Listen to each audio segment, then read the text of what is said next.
Rich 24-year-old working girl from Bengaluru has in fact written an open letter to lawyer ML Sharma.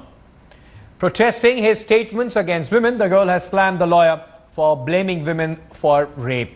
She also asked the lawyer direct questions on how he treats his family, threatening him to punish her if he can. Well, joining me live from Bangalore now is Momita Pal. Momita is in fact, this open letter has been written by her. And Momita, thank you so much for joining us here on Headlines today. My first question to you, what made you think about writing this letter? What was the instigation? So the BBC documentary, India's Daughter, is something that we've all almost seen until it was banned and it was taken off. And I didn't see the video entirely. I saw portions of it, and after a while I just switched it off, and I was deeply hurt, I was deeply appalled, I was deeply ashamed that a lawyer, someone who's recognized by the Indian Constitution, who has his license from the Bar Council of India, someone like Mr. A.P. Singh and Mr. Sharma, who are making statements like this which make me question, is it even worth being a girl in a country like this? If there are mindsets like this, then what's the point of even trying anything? Then let's just all women stand in the line and let us all be raped together and end it for once. Why keep going this over and over again? Why keep wondering? Of course, very strong, sentiments there. There has been outrage all across the country with what both these lawyers have been saying. Demands have been made for them to be dismissed from the Bar Council, from the license as lawyers to be taken back. But do you see as only, an exception? Because it's not only these lawyers. It sets in the light the kind of prejudice, the kind of misogynist mindset that most people and this documentary, in fact, wanted to come out.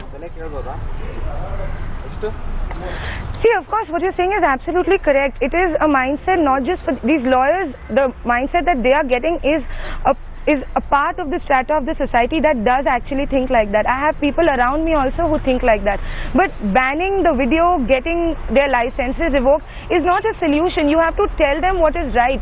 As the Indian youth today, we have exposure to a lot, to international films, international transcripts, documents, everything. So our mindsets are also evolving, but these guys are still stuck. Banning them will not help in any way. They have to be realized that only their mindset changing can bring about a change. Whatever happened with Jyoti, fine, I understand. Jyoti Singh was raped. She was begging to be raped because she was outside with a man. Today, on Women's Day, there's a 6-year-old girl who was raped in Ahmedabad today. I would want to ask them, was she deserving enough to be punished and be raped as well? Did she go out in the night with a stranger on a date? Did she celebrate Valentine's Day? Did she wear short skirts? No, she's a 6-year-old girl who got picked up. She doesn't even know, I think, what Valentine's Day means yet. Absolutely. It is not about a girl of a particular age. It's of course commendable of you to come out and express what you are saying. In fact, we tried to get in touch with A.P. Singh. He in fact promised us that he is going to be live with us taking these questions, but it seems that the lawyer has developed some cold feet, and he is as of now refused to come on air to answer your questions. But very rightly, I have covered this entire case, and on the day when the judgment came, it was Mr. Singh who came out and said that if my daughter would have indulged in, and I quote, disgraceful behavior like the victim, I would have burnt her myself. What goes through your mind when you hear such things? Honestly, I'll tell you, it is, for me personally, I find it really funny because at one point he says that like Jyoti Singh's life would have been saved if she wouldn't have been killed, if she would have shut her mouth up. The thing that he says that when a girl is being raped, she should allow the rape to happen, at least her life will be saved. Are you kidding me? Like, maybe that's the reason why your daughter has never told you what she's done, whether she's kissed someone, whether she's gone out on a date, whether somebody has even abused her. How will you know? There are so many cases in India where children are abused since their childhood, from their uncles, from their helpers, from everybody. And the point is that everybody has been shut. That is why it has come up to a level like this, where we have to take and beg people to rape us. If this was curbed at the beginning, when it started at the grassroots level, things like this would not have approached. People need to know that rape is not a solution. Rape is not acceptable in any way.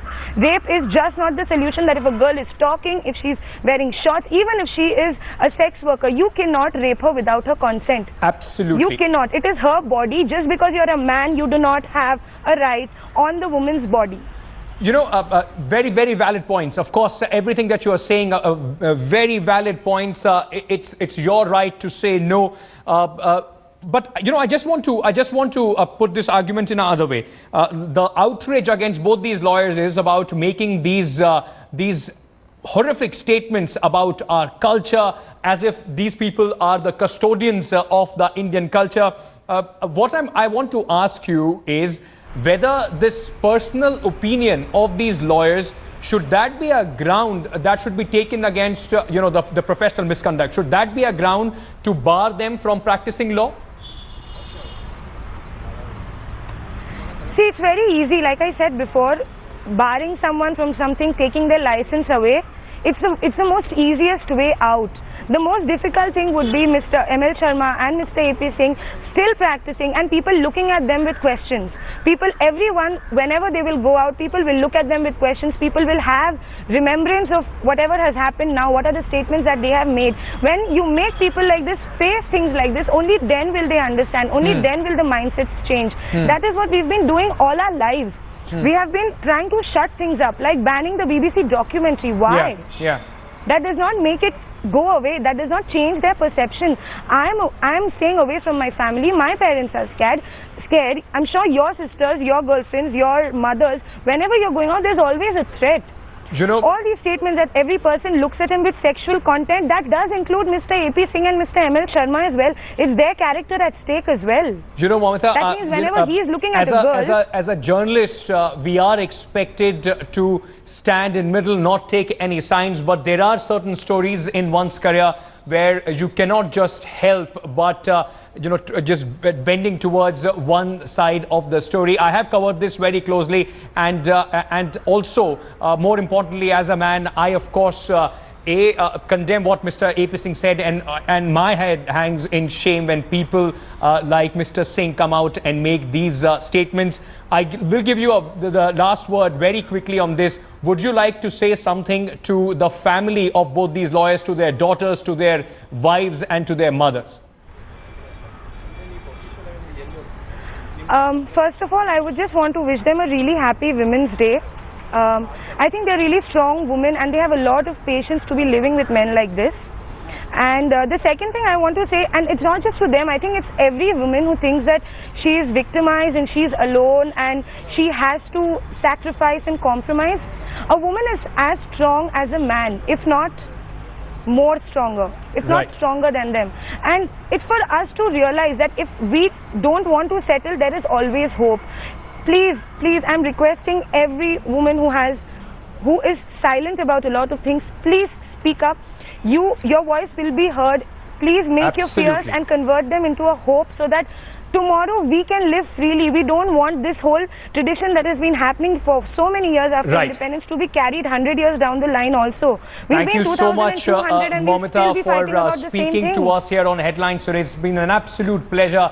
In fact, I hope Mr. Singh and Mr. Sharma, both you and your families, heard this lady coming out and saying those things to you. Of course, all of us stand by what Mamita has said.